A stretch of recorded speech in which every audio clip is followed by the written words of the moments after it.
This is a sort of a follow-up to last week's idea of facial framing. It is a general concept of how I look at a face, and it's the idea of transition zones. There are certain parts of the face that, in my opinion, mandate better transition zones, and there are parts of the face that actually I would like to soften transition zones. What are transition zones? Transition zones basically means that from one part of the face, like the cheek to the buccal area to the chin over to this area, there is an obvious demarcation, whether it be a fold or a depression or a fullness or a bone or something else like that, that would be that transition, so you see one area to the other.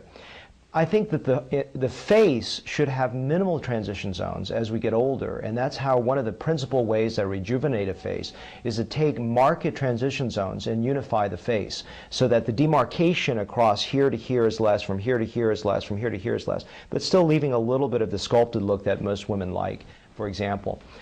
So I want to sort of transition you out of looking at just specific isolated region of the face as being problematic, and understanding that the reason it's problematic is that it stands out. And it's much more important, if you remember the video that I shot on the 5% rule, which is not just breaking your face into little pieces and going, here are the 3 things I need fixed, doc, go ahead and do it for me. It doesn't have you understand the complexity of when I see a face, of how I can actually increase the result, or enhance the result by just unifying little tiny parts of the face, and in my opinion creates a much better look.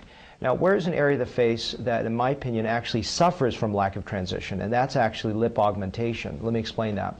The idea behind this is that as we augment that region of the face, the problem with it is that you begin to actually create an ugly look when you have lack of transitions. We have other videos on this website that talk more specifically about lip shape design. I won't belabor the point and go into a lot of detail, but I will sort of give you some basic ideas, which is when I look at the lower lip, there should be a little bit of a cleft and a part and a taper. When I look at the upper lip, there should be almost this sort of minimally trapezoidal shape.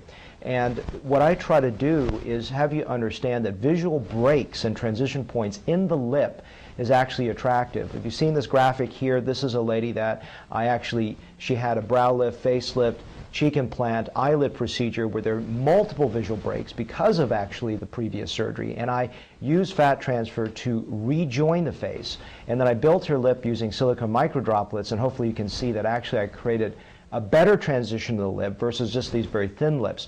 So when I've augmented the face on both counts, one of which I've unified, the other one I've actually accentuated transition zones, because the major fear that I have when you create a lip augmentation, you create volume into the lip, that if you don't create visual breaks, it's actually unattractive, unaesthetic, and unnatural.